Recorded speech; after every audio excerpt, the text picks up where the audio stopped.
자, 의사들이 해주지 않는 이야기 하겠습니다. 골밀도 촬영 검사. 현재 엑스선은 골절 관찰 외에도 골다공증의 선별 검사에 사용되고 있다. 정확한 결과를 내놓을 수 있는 검사가 있다면 좋을 것이다. 그러나 의사들은 골밀도 검사를 위한 최첨단 기술조차 결과 해석에 매우 신중을 가해야 한다고 말한다. 골밀도 변화가 바로 어떤 진화로 이어지는 것이 아니기 때문에 이다. 검사 장비는 정밀하지 못하며 검사할 때마다 다르게 나오기 때문에 골밀도 검사의 근거가 되는 가설 자체에 의문을 가지게 된다. 예를 들어 뼈에는 밀도가 있어 측정 가능하며 뼈가 손실되면 효과적으로 치료하는 방법이 있다는 가설이다. 가장 최근에 개발된 첨단 골밀도 검사는 이중 에너지 X선 흡수도 측정, 듀얼 에너지 엑스레이 어섭티오메트리 라는 것으로 X선을 활용한다. 이 검사 또한 먼저 방사능 활성화 액체를 주사한 후 환자를 테이블에 눕히고 스캐닝하게 된다. 30분에서 1시간 정도 소요되며 전신 3차원 영상을 촬영하면 2시간 이상이 걸린다. 보통은 척추, 고관절, 상완 등을 촬영한다. 그러나 이러한 검사 방법에도 정확한 판독은 불가능하다. 방에서 걷는 것만으로 측정 결과가 6% 정도 변화하며 이 수치는 통상적으로 6년 동안 소실되는 뼈 양에 해당된다. 시애틀 워싱턴 대학교 대사학교실 교수인 수잔 네모트의 말이다. 장비의 품질 관리에 소홀하거나 작동자 실수가 잦으면 역시 결과 판독에 혼란이 생긴다.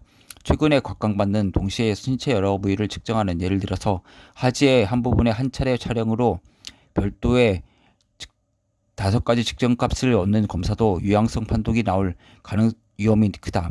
표면적으로 커다란 변화가 보이며 골소실이 크게 호전되거나 갑작스러운 악화로 생각할 수 있다. 그러나 이것도 단지 측정의 정확도나 촬영 자세의 차이로 인한 것일 수 있다고 스코틀랜드 에버딘 시립병원 류마티스 전문가인 데이비드 M. 레이드는 말한다. 이중 에너지 X선 흡수도 측정이 반드시 정확한 것은 아니라고 보고한 연구들이 많다. 한 연구에서는 골괴사로 확진된 환자들 6분의 1 정도가 이 검사로 괴사를 찾아내지 못했다고 한다. 괴사는 죽은 거죠. 네크로시스.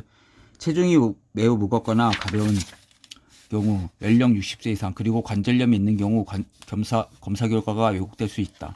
사실 골용량, 골밀도를 측정하는 모든 검사들이 필요 없을지도 모른다. 골밀도가 반드시 뼈의 단단한 골 강도와 관련된 것은 아니기 때문이다.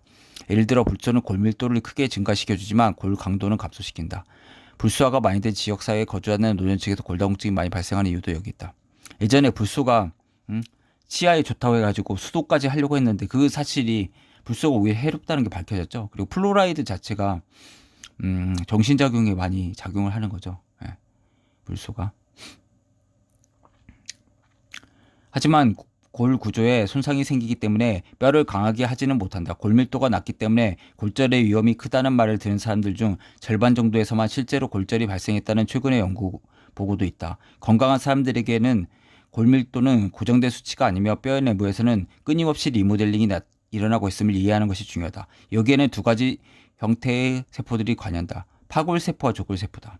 파골세포는 뼈를 파괴하는 거죠. 조골이랑 뼈를 만든다는 거고. 파골세포, 건축철거 노동자는 낡은 뼈를 파괴 및 제거하며, 조골세포, 건축기사는 칼슘과 마그네슘, 붕소 등 여러 미네랄을 이용하여 건강하고 새로운 뼈 조직을 만드는 역할을 한다. 재흡수라고 부르는 과정이다.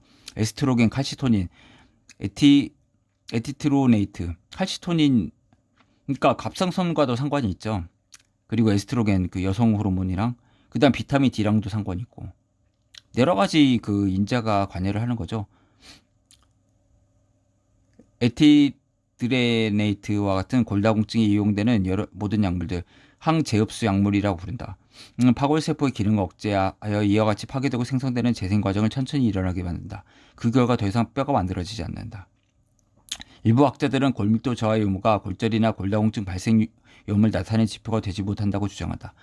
9년에 걸쳐 2천여 명의 중년 여성들을 대상으로 한 연구에서는 골다공증의 발생 위험이 높은 것으로 간주된 집단이 그렇지 못한 여성들에 비해 실제적으로는 골절 발생이 더 적었다. 골밀도 선별검사에 대한 대규모 연구에 따르면 골밀도 선별검사가 골절 예방에 효과가 있었다는 증거가 없었다고 한다. 골밀도는 임상적으로 골다공증이 의심되는 여성들의 진단에 도움을 얻기 위해 보조적으로 사용될 수 있지만 증상이 없는 여성들에게는 골다공증은 일반적인 선별검사로서는 신뢰성이 너무 낮은 것으로 생각된다. 그리고 마사이족이랑 그 낙농을 걔네들은 뭐 우유를 별로 안 먹잖아요. 그리고 낙농업체 저기 덴마크나 이런 데 보면은 그런 데 오히려 우유 같은 걸 많이 먹어도 골다공증이 더 높잖아요. 북유럽이나. 예. 그러니까 우유가 골다공증이 좋은 것도 아니라는 거죠. 예.